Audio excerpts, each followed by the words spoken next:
Well, hello again.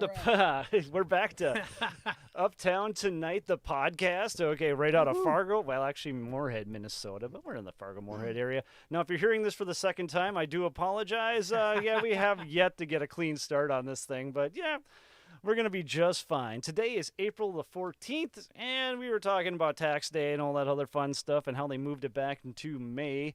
I think it was May 17th now is the actual tax day where you got everything. Yeah. But, I'm not going to talk about any of that depressing stuff, What's a pay? Well, some people get money back, so maybe it's not such as depressing as you would think. But today we have Jim Julsrud right here, the man, the myth, the legend. Now, with Jim, all I know is this guy has played with probably everybody, including Moses himself, and maybe multiple times at the same time. So every time I meet people, they always know who Jim is. They played with him last week. Oh, no, he was at my house yesterday. It's just he's just around and around. I don't know who doesn't know him. And granted, he's a great guy. I've known him since high school. I mean, it's kind of like a crazy old reunion that's going on here, which is really, really cool. But what I'm going to be drilling Jim on today, after we learn a little bit about him and where he came from and all that fun stuff, of course, because that's what we do here. We really want to learn what's going on in the community, especially the entertainment community here in the Fargo Moorhead area. Maybe inspire some of the youngins out there, and really promote the area to get people back out and going. Now, granted, it looks like you'll see later in the program too that the COVID thing is starting to wane away, and there's a lot more activities or entertainment that's happening out there, and I think it's gonna come roaring back pretty quick here. So I know with Jim, I want to talk today about live performances and concerts that have been attended. Now with Jim, he's been to a couple of concerts that I'm still extremely jealous about. I know it was a Van Halen one when we were in high school. Granted, this is the mid to early 90s, so yes, I'm sorry, kids. It's been a while. We're getting old.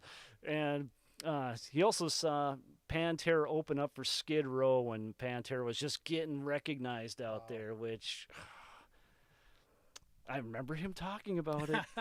And I remember thinking about it. I know my job, I was working at McDonald's at the time. I was like, I can afford these tickets, but then I didn't go anyways. So we're going to have him talk about that the later part of the podcast here. But first off, Mr. Jim, how's it going anyways? All right, how about yourself? So we're doing just fine. Awesome, thank you guys for having me. I know you played last weekend. How did all that go? Really good. Really good. It was a lot of fun playing again. A lot of fun. When was the last time you played? October. I think the last time we played with the Jackson 3 was the weekend that they'd put in the restrictions to 25% capacity or 50 people. Our gigs went on because they knew we weren't going to draw 50 people. That's not how this works. But that was the last time we'd played. Where was that? That was at Shotgun Sally's. At Shotguns? Yep. Okay, nice. 'Cause I know Shotguns kept on going there for a while until, of course, they're now changed. What are they changing to again?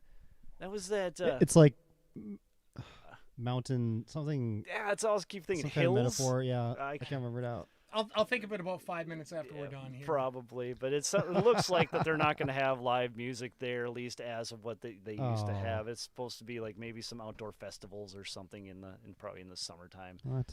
So that's too bad for Shotguns. That place was awesome. That was a lot of fun. Yeah, and Jerry, if you're listening out there, we love you, Jerry. Yes. So. Yes, I saw Jerry at the M&J on Friday night. Did you? I didn't get to talk to him for very long. Sorry, Jerry.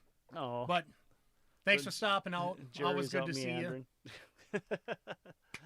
So good. So how did it go then? It was good. It was good. How many people showed up, and what was the? Tables were full. Right after bingo, of course. Right after bingo. I've always wanted to start a gig with Blackout out there. With Blackout. Blackout by the Scorpions. I gotcha. Yes. I think I've heard this joke a few times on that. That's all there is to the joke, really. So how was it like getting the rust off then? Were you guys rehearsing during this? Or? Yes, we were. Some of us more than others. Okay. Yeah, I mean, I noodle around with a practice plat. Can't speak tonight. It's enunciation. He's from Moorhead High, guys. Leave him alone. Yeah.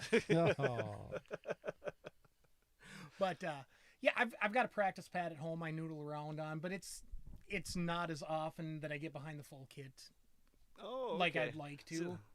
But so your living arrangements doesn't allow this, or is it just more of the people around you? The kids dominate the house. Oh, okay. And the kids say, "Dad, you're not doing this." No, it's just the. It's just the reality of it. Yeah. Yes, that's exactly it. That's the reality of it. I gotcha. Yeah. I gotcha. How old are your kids? 10 and 7. 10 and 7. Okay. Yes. So any of them showing any kind of musical prowess? Yes. My daughter is my 7-year-old daughter is very much into singing, and nice. Yeah, she just starts singing randomly at all times, and it's pretty entertaining. Good. And yeah, my son has a little interest in it too. Yeah, it's cool. Just a little. Yeah, my son, I don't know, he wants to be a big bad drummer too, so I know we'll talk about some gear here, and he's a big slingerling guy. Why? I don't know. I think it's just because it's different, but yeah. So he always makes fun of my drum set just because it doesn't have the big S in the front. But there's a picture on there of a drum head that I know that he would want. And we'll talk about that in a little bit. I know I keep teasing all this stuff, guys, but we'll get to it. We'll get to it. All right, so you got a couple of kids, and when all this happened? Which part? Marriage, kids, all that, because like before, I know you were just kind of that guy that was just out there playing, and that's all I really knew about you, at least since after high school. Sure. My wife Summer and I, we got married. It'll be 13 years this summer. Congratulations. And thank you. And 10-year-old son, 7-year-old daughter. And yeah, living the dream. And so what are you doing besides drumming? I work as a welder. Hey, there's nothing wrong with that. I've done that for quite a while. Okay. Yeah. So is that anything fun that happens in there, or is it just one of those you just go and do it and you go I enjoy it. Okay, so what do you actually like weld? Are you a fabricator of obviously of some sort? A little bit, but the company I work for, we make hydraulic tools and power units. We sell stuff to railroads and construction companies, and yeah. Interesting. Okay. So you know where to get your welding done? Just talk to old Jim here. There's been a few times you would have been very helpful in the past. I did not know that. I had no clue that you did any welding whatsoever. Well, you got my number. I do. I do now, definitely. So, where'd you come from, Jim? You always been here in Moorhead, or? I was born in the Twin Cities, lived there until we moved up here in the middle of my 6th grade year. Twin Cities? Yes. Especially what's going on these days. We lived in Brooklyn Park. Did you? Yep. Oh, nice. So do you ever see any of the videos and go, I've been there before, or? Oddly enough, I haven't had a chance to check out where all this stuff took place in Brooklyn Center, but I'm pretty positive I've been there. Okay. So I think my best friend from high school was from Brooklyn Center as well. Sure. I'm sure that was where he was from. I know they had the drum line down there and stuff. He came up when he was in high school. But that's a whole different story. Sure. Not going to get into that, but I never knew that about you. Yeah.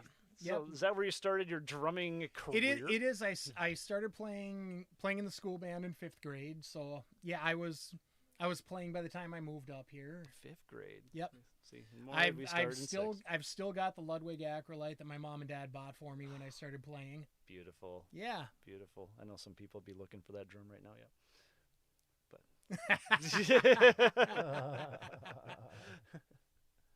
No, but yeah, started doing the school band thing. Okay. And I got into it the same way I suppose a lot of people my age did, watching MTV, listening to the radio, and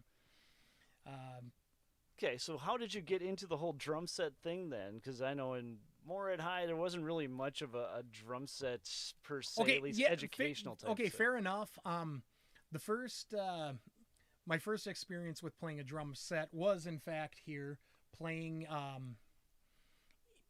I think the first time I sat down behind a drum set was over at Robert Asp.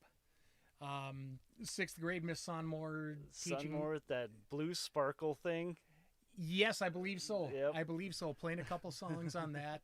Then once we got to the junior high, I remember Mr. Sommerfeld would let us hang out after school and play the drum set for a little bit. Oh, really? I never had me Mr. and Scott Hagen would hang out, and I remember at the time. That's awesome. I remember at the time, Quiet Riot had just come out with Wild and the Young, so it was like, holy crap! Look at all these sounds. You know? That's another thing you're going to learn about Jim is that all this like late 80s metal and stuff. Oh, well, I wouldn't even say late 80s metal all the way through. This guy he's just an encyclopedia on this stuff. It's awesome. It's awesome listening to him talk because half the time I'm just like, I just know what I know from MTV. And yeah, I'll just say in 89 we're able to pick out what the top like 1 or 2 off the top 10 would be after the first thing. But that was a whole different story. But this guy, he could probably tell you the whole discography of like what happened with the band members and yes, my wife tends to mock me for knowing all that stuff. There's nothing wrong with that. Oh, sometimes I wish I knew all that stuff. Sometimes I wish I knew more useful stuff than useful. That. That is. Oh my God. So, while you're getting into the drum set stuff with all Mr. Hagen there, how did you get into actually like playing with other people, other bands? How'd you get into all that? Just found out who in school had instruments and whatnot, and okay. I got my first drum set. I started delivering newspapers in 7th grade. Nice. And my dad told me he'd match me dollar for dollar. Whatever I saved up for a drum set, he'd match it. That's really good. So, yeah, we bought it. You mentioned your son being into Slingerlands. Yeah. My first drum set was a Slingerland kit that we bought used. Nice. And where is that now? That's been gone for a very long time. It's like me. My first drum set I got was a Rogers kit, mid-'60s. I think it was a holiday series. I know I'm just being a geek on that. But, yep, traded it off for $50 so I can get my Pearl kit, but it's not the one I have now. But right, the Slingerland I had, it had concert toms, but it had this chrome finish. So, but that chrome finish, that was the last Slingerland kit I owned. Yep, and then I borrowed it to a friend. And don't borrow your drum sets to friends, people. That one just didn't come back. So, but yeah, I just started playing with buddies in high school. Scott played bass. Jason Lentz played guitar. Oh, Lentz. Oh, man, Lentz is back in town, too. Joe Pilon played guitar. We used to jam. Oh, that's right. What was the name of that group? As you played for when we were in... I don't think we ever gigged. By the time I got to a point where I was with a group that was good enough to play live, I was playing with like Dave Knockin and Matt Swabney and Jason Lentz. Oh, this is all bringing me back. And Chris Severson.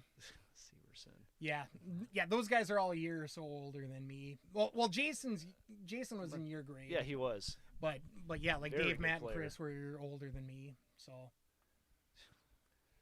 what was the first band you started with then? At least name-wise and actual like pay.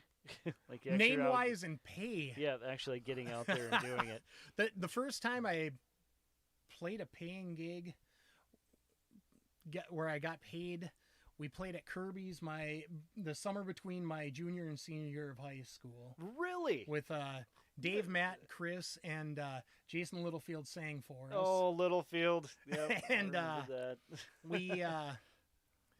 we opened for a group called Ugly Stick one Thursday night. Then the following weekend, we opened for a group out of the cities called Mile One. Nice. And we opened for them for 2 nights, and we made $100 to split between the 5 of us for those 3 nights. But still, that seems like $1 million when you first get that. It did. That first check. You're just like, oh, you can make money doing this? How does that happen? How does that actually happen? So I know in this very room here, we spent 1 million hours working out 1 million tunes and all that. And, I was always a metal guy, and metal probably still doesn't pay. No offense, Gorgatron. But yeah, I just remember I played 1 million gigs and drug 1 million things around. And yeah, if we actually made it, a couple of dollars at the end of the night, we thought we were in Fuego. It was great. It was great. So that's where it all started. You weren't even out of high school yet, and you were going, no wonder you know everybody. So. Well, I mean, it wasn't like that happened often back then. It's still, but in high school, I never saw that. We just always was as talent shows. So yeah. Yeah, well, those were fun, too. I remember doing those. Yeah, because that's where I saw Pylon and those guys. I was at the Church Challenge show, so I was wondering maybe you were the drummer on that. I don't remember that one. No, because I probably wouldn't remember that you were drumming. Because, yeah, we were in band I bet together. That was probably Gullickson. Okay, then maybe that's, that was probably James. Yep. then we had a band we called Zodiac. We were up there playing 50s tunes, trying to be all edgy. Awesome. And then the Pylon, those guys were up there before us, this pink guitar. I just remember that pink Ibanez he had. And they'd be doing some actually like cool songs, so I can't remember which songs we were playing now, like Run Around Sue and stuff like that. Sweet. Sweet. All right, so where'd it go from there? So you got out of high school, and then got what out of happened? high school. I went to Moorhead State for 2 years. Okay. Got about a year and a half worth of stuff done, but I had fun. Hey, that's what college is for, basically. Right. Right. But yeah, I majored in music. Okay. Hung around the CA a lot, listened to so many outstanding players. It was always fun just hanging out and hearing what everybody else was doing. Oh, because that was back in the Mike Coates era. So yes, you that had is correct. all those yes. people coming through. Even was Stein there at that time, or was he earlier than that? I think Stein was gone by the time I got there. But I mean, like Steve Langamo, Jeff Schmidt, Shane Lamb. Yes. Yeah, I know Steve Langamo. Yeah. His mom dated my dad. Oh, a long time ago. That's awesome. So Steve would babysit me, and he'd play guitar, and awesome. That's where Peter gets. That was awesome. Awesome. No, but I mean, I remember drummers like Dale Berger, Jeff Lorenz, Greg Winter. Those guys were just awesome. I was able to take lessons from Scott Pearson, who was at Marguerite's at the time. Ended up joining the Johnny Holm band around that time, and still plays with Johnny Holm. Okay. Because I know the names. Like, what is that? Okay. I'm starting to put a face together on that. Yeah. but yeah, just, man, what an atmosphere, though. I mean, just so many great players being around, playing everything and anything. It was awesome. Great. So who captured you in then at that point? So who brought you in? Well, I know, like my friends Dave and Matt went there after high school, and just seemed like the thing to do. So you guys just formed a band around that, or? Well, no. I wasn't in a band with those guys, but I mean that's where some of my friends from high school went after graduation. Went to major in music, so I was like, okay, seems like the thing to do. And yeah, exactly. Then where'd that lead to? That led to, let's see, I just kept playing bar gigs with people. I played with a group. My first real pro band, I guess I was in, was a group out of Park Rapids called Ripcord. Ripcord, okay. That was the first group I played with, where we played pretty much every weekend. Nice. Played all over northern Minnesota. And when was this? And this was right after the college endeavor? This was, I suppose, around 97. Around 97, I started playing with those guys. Okay. So you graduated in 92, so that would have been 95. Yeah. And I'm putting the math together here. So you had a couple of years of hiatus there. Well, I mean, I was playing, just not much was coming of it. Oh. Not much, rehearsing. So how'd you get into Ripcord then? I was playing in the jam band on Wednesday nights at Rick's at the time. Okay. Rick's used to have an open jam on Wednesdays. The jam band then was Jason Woods, Steve Langamo, Al Bergstrom, and they had to resort to having me play drums. I mean, all of those guys, and then me. I one of these people doesn't belong. Oh, okay. But no, seriously, really those guys were that outstanding, and still are. I mean, I'm still intimidated by how good those guys were. But anyhow, Dan Feldy ran sound on Wednesday nights, and he was working for Ripcord. They needed a drummer. He suggested me, and it just worked out. It just worked out. Cool. How long were with them? I was with them for about a year. Okay. Then Chris, our bass player, and myself, we put together a different band called Slide Factory. Okay. With my buddy Mike Richter, and we played for a couple of years, and then that kind of ran its course. And a few months later, I got a call to audition for Dead Walleye, and that happened. And Dead Walleye happened. So remember the singer, I can't remember his name off the top of my head. Dave. What was his last name? Morris. Dave Morris. That's it. I remember that was being some kind of famous thing. I always kept it. So that's how I kept it in line. But he worked at Denny's, and Denny's was our place to go to. And we always thought it was so cool as we were talking to the singer of Dead Walleye, all the time. And then Jim was over, or doing that. So how long did that whole project last? Because I don't even remember you guys like splitting up or it dying. Well, It's just one day I just noticed it wasn't there anymore. They had a CD that came out roughly a year before. Crankbait. Yes. Yes, correct. Yeah, I remember that. That was my coats. Yeah, yep, Mike. Because we recorded there too. Okay. I recorded there. Barking Okay. Dog? Barking Dog, yep. Yes. That was with drummer before me, Russ Brown. Yeah, I know Russ too. I've played with him in jazz band. Very cool. Very cool. Russ is an awesome guy. He is, yeah. But yeah, that album I suppose had been out for roughly a year when I joined up with them. Okay. We recorded 2 albums after that. And I played with them from 99 until we pulled the pin in mid 2007, I think it was. Oh, that was a nice run there. Yeah, That's it was almost a lot of decade, fun. It was a lot of fun. Good. Good. So how did that why did that whole thing dissolve? It's just that everyone was Kind just of ran its course. okay. Yeah. Everyone's just going off, getting families and all that other fun These stuff. things happen. Yep, they do. They certainly do. No, but we had a lot of fun. Like I said, we recorded 2 more CDs after that. We got to a point where we were playing about 200 gigs a year, and Wow. it was a blast. Wow. And yeah, most importantly, they're all still very good friends of mine. Every one of those guys. Now that's amazing. That's great. Yeah, you don't always hear is. that. It is. Are they all still in town, or? Well, they yes, kinda spread actually, Eric and Jeremiah, our the last bass player we had in Dead Walleye. That's who I play with in the Jackson 3 now. Oh, okay. So I cool. still play with those guys. Mitch lives down in the Twin Cities now. Dave is in the Brainerd Baxter area. Okay. So Spread out a little Yep. bit, but not too bad. yep, everybody's kind of domesticated nowadays to an extent, and Yeah, we're getting older. Yeah, That's how it is. that's right. That's how it is. I remember the first few times that I met this guy, we were playing hacky sack in the back of the band room. Yeah. And I do the band directing thing here and there too. So I know what those percussionists are doing back there. Yep. And it's usually not up to any good. That's right. That's right. That was a lot of fun. Yes, it was. Those were good times. Those were good times. I don't remember really doing much in band. I do remember us No, but I mean, I remember playing with Pet Band, going to all the ball games, playing at those yes, things. and he played the tri-toms. Some We didn't have quads then, I don't think. Or did you get quads by the end? I think we had quads. Chad Endell played the quads. Okay. Because I remember that, and that was the whole thing. I was so jealous of Jim playing the quads. So by the time he finally graduated and I got to pick him up after that, I thought it was so cool.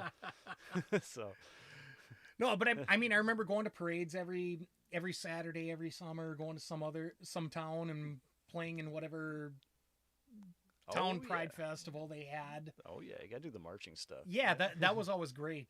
I mean, 90 degrees, black uniforms, Full polyester suit. Oh yeah. but no, those things were fun. Made a lot of lifelong friends doing that. So Oh, exactly. yeah, So now you're in the Jackson 3. yes. And when did that form? Where did that come from? And how long have you guys been going? And what is going to be happening in the future here? Okay, we start. I suppose we've been doing gigs with Jackson 3 for about 4 years now. 4 years. 4 years. Excellent. I suppose it's been, and yeah, Jeremiah lives down in the cities. Eric's in town here. I'm in town here. So I mean, So you have one that's commuting? Yes, Nice. we do what we can when we can. Okay. So how many times you play a month then? Generally, it's about once. Once? Okay. Yeah. Before the whole, shenanigans Yes. hit. Yes, every month, every 6 weeks. Jeremiah's got other gigs he does down in the Twin Cities. Eric's got other stuff he does here too. Okay. So yeah, we take what we can when we can. Oh, nice. Nice. So what do you normally play, or where do you normally play? Been at the M&J. It had been at Shotgun Sally's. So you're just normally in town then? Pretty much. Pretty much in town? We got a few things we do down in the cities. Oh, that's Jeremiah's got good. some connections down there, so we've got a couple of clubs we'd played at down there too. Excellent. It keeps you fresh. Yes. And been practicing, as he's been saying. Right. So after that first set of not playing for that many months, how did that feel? I just can't imagine that. So I know went like a month without it, and I was jonesing so hard. Oh, it felt great getting into it again. First set wasn't too bad. Second set, we started with some drop D stuff, so we did a King's X tune. Then comes Everlong by the Foo Fighters. And I'm saying, and I'm sitting here going, looking at the set list. Come on, we got to be doing something slower next, right? It is very true. It is very true. Oh, back when I was younger, it was still the old 0 hour days before we actually like tried to be all original with that. We were literally trying to do all covers. So we're trying to do all these speed metal, basic, Slayer, Sepultura, all this stuff for 2.5, 3 hours, and we pulled it off at the Harwood Hideout. But after, oh my gosh, by the time I was done there, I could barely walk off the stage just because of all the double kick stuff we were doing. I'd still love it. Oh, there's so many memories out there at the Harwood, but it is a thing. So yeah, guitar players, whoever's putting the set list together, if you run way too many fast tunes together, the drummer does get tired. We're not marathon runners. We want to be, I think. Yeah, speak for yourself. Yeah. It does get tiresome back there. Do you still play double kick? I do, but in the applications that we have now, it's just kind of for a little effect here and there. Sure. It's not really. Sure. Not really the thing like we used to do back in the day, or Fear Factor and all Factory, not Factor High, and all that stuff. No, so I can't wait to have Dave Johnson here and talk to him all about the double kick stuff again. Oh, that's gonna be a lot. Oh, cool. Of fun, When's he gonna be here? In a month, I believe. Awesome. In a month, Dave will be in here. I'm so happy that he said he'd be on this, because I have, again, old friends with him. But yeah, Dave's awesome. I haven't seen Dave in a long time, so that's cool. He's still around. He's still doing this thing. Well, tell him I said hello.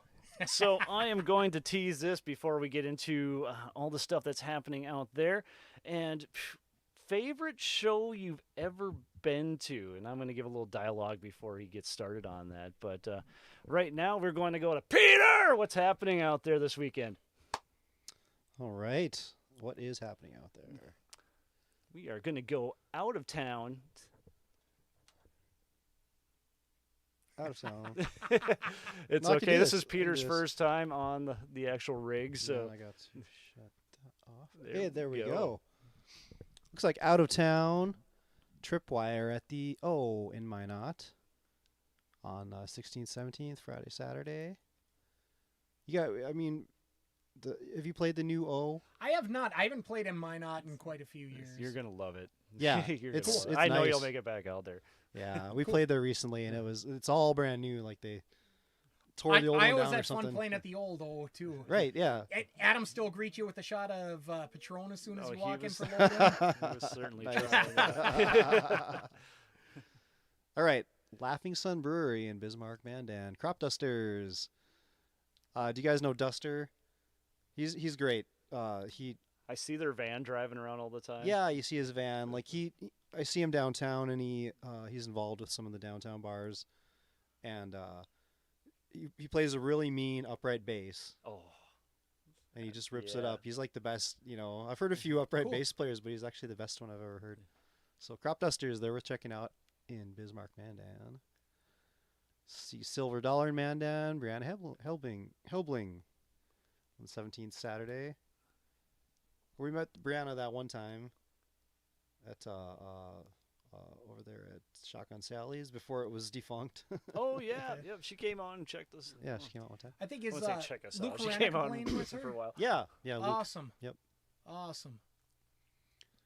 All right, Southtown Poorhouse in Grand Forks, which is the old Shotgun Sally's, and okay, cool. What was it? Big D's or something? Big Daddies. There was Big D's and Big D's, yeah. But it's the Southtown Poorhouse now. And Fool's House on Friday the 16th. And some shitty cover band on 17th Saturday. And I know that Brady, who plays with us, he's a big fan of Some Shitty Cover Band. So he says it was a How good you show. doing out there, Brady? Sweet. All right. So what's going on downtown?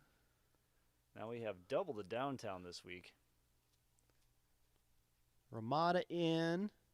Oh, the Comic-Con. The FM Comic-Con is back. Well, I shouldn't say back. It's the 11th one. I just remember going out there and meeting Boba Fett with the kids. Oh, nice. That was so awesome. Cool. Like, that costume was great. Oh, that's cool. Dang. Yeah, we went. Yeah, last year we brought the baby and checked it out. We liked the Lego, Star Wars Legos and all that. You know. Exactly. Awesome. Yeah. Exactly. Fargo Fantastic Film Festival, 18 Friday, Sunday, 16th, 18th. Fargo Fantastic Film Festival. I'm not familiar with either, but it was connected with that, and so we definitely want to give a shout out to anything like that that's happening, especially coming back and just being in person. Yeah. You know. Right. Okay, VFW Quick 56, Friday, Saturday, 16th, 17th. I don't know them. I don't. They just they liked our page now, so. Really? Yep. So well, shout out to you guys. Yeah, cool. Hopefully we get to meet Quick you at 56. some point here in the future. VFW, I'll have to remember that. Okay, Drunken Wrath. We got Cito, our very own Cito, on Wednesday night at 7:30 p.m. Tonight, you'll be starting here in a half an hour. So if you're out looking for some live music, especially some acoustic stuff, Cito's waiting for you. Yep, that's why he's not here, and I am. But we always love having Peter here. Right? Drunken Wrath, though, that's a great place. Downtown, it's the old Drecker, right? And, yeah, it's just a great place, Drunken Wrath. He's really supportive of music. They have open mic there on Thursday nights. And they have usually, like artists on Wednesday nights. And my wife and I play there, Red Milk and Wolf Girl. Awesome. So it's a great place, Drunken Wrath. That's right. Let's see, Rick's Bar, Ruckus. I was so happy to see Rick's having people back in there again. Yeah, I know, right? definitely. Yeah. So yeah, Ruckus, Andy and Chad. Awesome. Oh, okay. Right on. Awesome. Nice. Good luck this weekend. Yeah. You won't need it. Be awesome. FMCT. What's FMCT? The Fargo Moorhead Community Theater is going to be doing the Murder Mystery Dinner Theater. Basically Friday through Sunday. Now, I made a mistake on this one before I posted it up, so you will see it again on the Uptown page. But basically, they're going to be at the TAC from, I think, Friday through Sunday. So that looks like it's going to be a real good time out there. All right. Sweet. All right. In downtown, too. There's so much going on. Here we go. Three Lions Pub. Natalie Ann and Randy Takes of Frantic Anarchy. Frantic Anarchy. We were so enthralled by that name last week with Dan, and now all of a sudden they're in town. And I was like, this is cool. Bismarck. Yeah. Right on that? Exactly. Cool. I used to deliver pizzas right next to Three Lions Pub there. I was at Fargo's Pizza, but I always wanted to go in there and check it out, and I finally did the other day. There was a show there. It was Luke Kuranica. Oh, cool. How do you get a guitar player off your front porch? Pay for the pizza. Oh! Womp womp. All right, our favorite Dempsey's. We got Posheen. Posheen, is that how you say it? Yep. Posheen. Sorry, guys. I've never seen them either. I've heard of them, only seeing their name up and not knowing how it was pronounced. Okay. Good Irish fun, yes. Oh, Irish. That's nice. Okay, Roundup Saloon, Rick Adams on Wednesday the 14th, and Rachel Iannero on Saturday the 17th. Let's see, Delta Hotel on 42nd Street. Jazz at the Delta Urban 42 with that's the Moorhead High School Jazz Ensemble. Awesome. Yeah. Very cool. I think it's just the singers. That's what it looks like they posted, but I had to make sure we gave a shout out to them because that is very, very cool. That's Brecky. I can't remember your first name right now. Kathy Brecky. Yes, she's running that whole thing and bringing out the Moorhead High School Jazz Ensemble at the same time. So good. That's great. If you want to see some jazz, have some fun, tomorrow night over at the Delta Hotel on 42nd. And then, let's see, Susie's Break and Palette Deck Party, Twin Valley. Lori Lane, Kurt Vandermeer, Monica Winter. Yep, and Susie, I know you're out there, and I found you on Facebook here. Basically, I'm probably going to contact you here in the next few weeks. we got to have you on this podcast because what you're doing out there is the same idea I had. I just didn't know you existed. So, yeah, I do steal some of the stuff off your page because it's so nice. It's just really strange, and you're out there trying to find events, and I always just kind of blamed it on the COVID of just kind of burying everything. But in all of actuality, it's really hard to find people's posts and stuff for when they're playing, where they're playing at. And she has this weekly entertainment report that she does on Facebook. It's all written out, and it's very nice and easy to go through. She has hyperlinks on everything. Great job. So, Susie, we got to meet. Yeah, very cool. Very cool. All right. Moving on. Moving on to Uptown. What's going on? Windbreak. Fool's House, Thursday the 15th. Some Shitty Cover Band, Friday the 16th. And Fool's House, Saturday the 17th. So they have a band Thursday, Saturday, and a different band on Friday. If you notice, that's between the Poorhouse up in Grand Forks. Oh, I see. Starting to see the correlation. Yeah, okay. All right, whatever works. Yep. All right. Got the Sanctuary Event Center, the Quarterly with Maddie J and friends. And the Quarterly, of course, that is Pat Leonard's. Trevor, Travis. Yeah. Travis. All our friends from the old Side Street Jam. Which, I just missed the Side Street Jam. That was a nice. Yeah, they're going to be at the Sanctuary this weekend. They will be. And then Maddie J, of course, that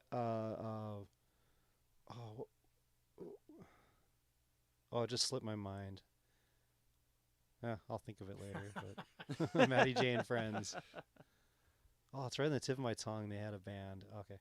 Quarterly with Crop Dusters and JT Kennelly. And JT is great. He does really cool Irish stuff. He does lots of stuff too, but he does very cool Irish music. So they're worth checking out. And TAC, some Fargo Moorhead Community Theater, Murder Mystery Dinner Theater again here, Friday, Saturday, 16th, 18th. Yep, so go out and see some good theater. And Shooting Star Casino, Slamabama. I love Slamabama. I've actually known those guys for a long time. They are really good people. Really good people. Yes, they are. They're fantastic. Great band. They've really persevered. Like, all the other bands break up or whatever, but those guys just stick together. They just have a revolving door of drummers sometimes, but but the core band just always there. Those damn drummers. That's right. But, that's right. It's not really a revolving door, but no, though, great band. All right, and that's what we got going out there this weekend. Now, make sure that we all know that these times and venues are known to change at any given notice, so make sure you do contact your venues before you head out for any event. So, let's get back into this about live music now, or live performance in general. Now, I always love live performance, and it's mainly because of what can happen. Because I'll tell you the worst concert I've ever been to, and it wasn't the worst. It was just, to me, it didn't do anything for me, and it was the best seats I've ever had in my life. My girlfriend at the time's father was driving limo, and he was driving limo for Boston, the band Boston, and they were playing at the Dome. At the Fargo Dome. We had second row seats center because of that. So we got to sit there, and granted, and I know what Boston was. I know what at least some of the songs that they played. I didn't know that when they were playing it that, oh my God, they do this one too. They do this one too. But it sounded just so much like the record that it just got boring. At least to me, I don't want to go up there and basically turn the turntable on, have you stand there and go, yeah, I did that. I don't know. To me, that's not exciting. I like seeing what you've done or what mistakes that happen, how you figure things out. Maybe you change something. Maybe you put some things together. All that live stuff and, how the energy comes out from that. That's what I find exciting.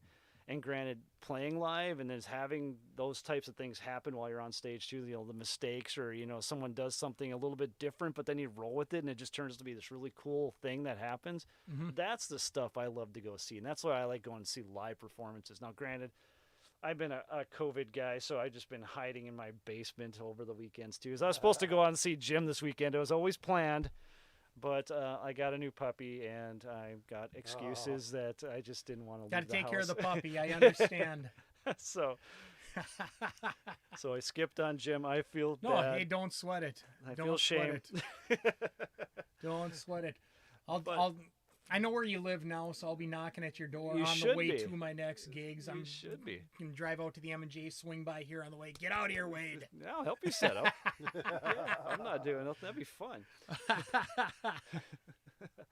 But Jim, so I know I've seen Pantera a few times. I've seen Aerosmith a few times. So that was basically the times I actually got to like be able to check performances in between. Now, granted, I'll say that Pantera played much better in Texas than they did in Minneapolis. I don't know if there's any real reason for that, but there was a definite improvement in performance down in Texas. So I know you went and you saw all these really, really cool bands. Which one is the one that sticks out to you the most? Just one? Well, we'll start with one. God, boy, that's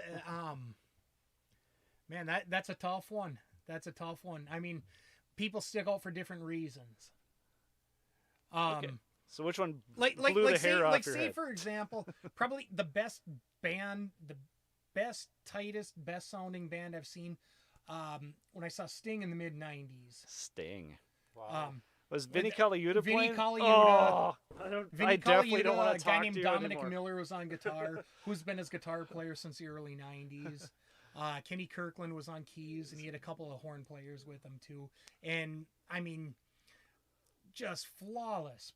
I mean, everything about it was just off the charts. So that was been 10 Summoner's Tales and The album after that, Mercury Falling. Mercury Falling. Yep. Yes. Yep, he was touring for Mercury Falling at that time. Yeah, I told you he's a dystrophy. He just remembers everything about it. It's awesome. But and we had we were like 7th or 8th row on the floor for that one too. Oh wow, even great seats as well. So, but yeah, that one stands out. Prince at the Fargo Dome. Oh, I was at that one as well. Yep, I remember that. My wife and I went and saw Paul McCartney a few years back at Target Center. That was quite outstanding. Great. Wow. Yeah, then I mean those are some of the best bands I've seen. I think another question which shows if I had the most fun at. There we go. I might say Ozzy at Target Center right after we graduated. Ozzy. On tour for No More Tears. Oh, with, wow, Zach Wilde, Yeah. Mike Inez, and Randy Castillo in the band. Oh, that would have been I, great. I think we had 4th row on the floor for that. How do you get these tickets? You just Back then, if you just went to one of the Ticketmaster outlets in town, everybody in the cities is buying tickets. This is before you could get them online or anything. Yeah, exactly. So I mean, you'd go to Disc and Tape Masters. There's like one other person in line there. So you get tickets right away for a show down in the cities. Oh, I suppose, if it's down the cities. Right. I just keep thinking, like, we waited for Metallica when they're playing the Field House, and we were standing out there for hours. And we thought we were rock stars. Well, I mean, I've certainly done that, too. But, I mean, back then, before you had VIP seating, before you had this and that, if you wanted good tickets, you just got up early and got in line. And got there. Okay. But the whole trick is being a couple 100 miles away from the venue. That didn't hurt back then. But yeah, I think like when we saw Ozzy, I think I was the only person. And Slaughter opened up, and I think I was the only one in our row that didn't get a guitar pick from him. Oh, you know, 'cause I mean, it was like this every other song. Chucking the picks. But yeah, I mean, Van Halen was always fun. Aerosmith's always been fun. So when did you see Van Halen again? I've seen Van Halen 6 times. Oh. But wow. 92 was the first time. Okay, I think that's the time I remember. I remember you guys taking the trip down there and bragging about it when he came back. Well, I remember my mom always swore up and down, you're not driving to Minneapolis for concerts as long as you're in school and living here, you're not driving down to Minneapolis. How'd that work I mean... You know, I think it was sophomore year. Maiden was playing. My friends Dave, Matt, and Chris were going. And no, you don't need to go to that. No, you don't. But Dave and Matt and Chris are going. Their mom's driving them. You still don't need to go to that. All right, fine. Mom caved on Van Halen. She knew that one was that important to me. So, okay, fine. We're going to let you do this one. Okay. And thank God she did. Thanks, Mom. I'm trying to remember the album on that too. I can picture the cover, but I know Jim's gonna know right off the bat. It was for Unlawful Carnal Knowledge. That's it. It's like, what was the name of that again? Oh. Yeah. It was awesome. And then when was the last time you saw Van Halen? 2012, the last time they played in the cities. Okay. So. Yeah, so I've been watching a lot of stuff about Van Halen's kid. Is it Wolfgang? Yeah, he's putting out an album. I think it's probably out now, but that's all online digital stuff. So, and everyone's been raving about. At least who's heard it. I still the little bit I've heard is pretty good. So, good so stuff. Van Halen is living on. Yeah. Yeah, definitely. So. Yeah. So cool. So now let's get to the one that I really want to hear about. Okay. Okay. Skid Row. Pantera. And downtown Fargo, the Civic Center. They did. I'm going to say circa 91. Am I in there? 92. Was it 92? Yes, it was graduation weekend. Yeah, seriously, it was the night before our last day of school. Really. Oh, I remember you talking about it, and I was just like, yeah, Pantera would be cool. And I was just getting into Pantera at the time, so I wasn't like full-fledged into there. I was just realizing how bad Lars Ulrich was compared to Vinny, to Vinny was. So, well, yeah, that was awesome. It was awesome. It was awesome. Okay, as in, you need more than this. Okay, Skid Row is very good, but I've never seen a band get so thoroughly blown off their own stage. That's what I remember you telling me about how Pantera just owned them. Yeah, but I mean, they weren't bad by any means at all. They were great too. It was just, Pantera at that time was, holy crap. Where did this come from? At that time. The whole time. Right. Oh. Right. So again, another band that just love to see again, but we all know that's just not going to happen. Yep. Philip Anselmo's out there doing his, I think, Pantera Light basically right now. Really? Yeah. So I've seen some things happening there. I know they played last year with Slayer. Oh, that's right. That's right. At the Fargo Dome, which I wanted to go to again, which I didn't go. I'm terrible about that. But all right, so if you got anything else we want to wrap up with here today, it's been good talking with you and all that. And the Jackson 3 is out, and they're finally back out and doing their thing. Yeah. So Jackson 3, got anything plug for what's coming up? You know, we don't have anything to plug right at this moment. What? Hopefully we've got some stuff soon. They got some secret recordings they're going to be coming out with. If they do, I don't know about them. Wolfgang's coming up. That's secret. So no. Right. But now we need to see some just random destruction, because I got a little bit we got to talk about here. Everybody out there, that at least that's listening, we got a concurrent of 9. Not bad, not bad. Right. So say hi out there on the live chat, and let us know what's going on out there. But I am running out of things to throw off the roof. I need some stuff to destroy. So please help me out. Whatever, as long as it's not alive or something that's illegal. Let's let's keep it in fair causes. But we need stuff to break over here, just because I just think it's fun.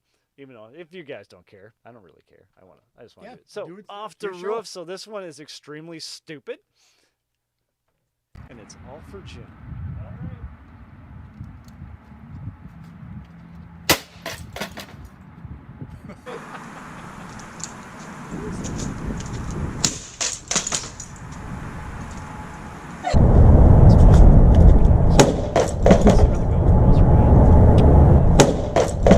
Just a bit outside.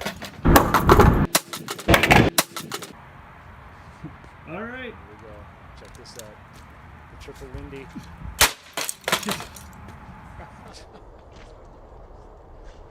Slow motion, nice.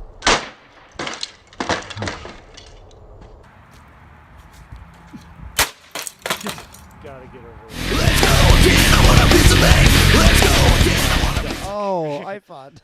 That's where we're getting to, people. We need some stuff. We need some stuff. So you can find us on Uptown. Geez, I'm screwing up our own name, and I got all uptownbandfargo.com. You can check us out there, and you can get onto the podcast there as well, or else you can get us to uptownbandfargo@gmail.com or uptowntonightpodcast@gmail.com. Or you can just go to our website or Facebook page. Our Facebook is Uptown Fargo Band, I believe. It kind of got a little messed up there. But again, you can find that all again at uptownbandfargo.com.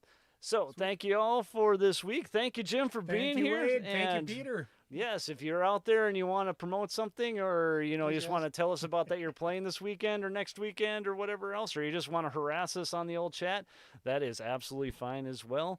All right, until next time.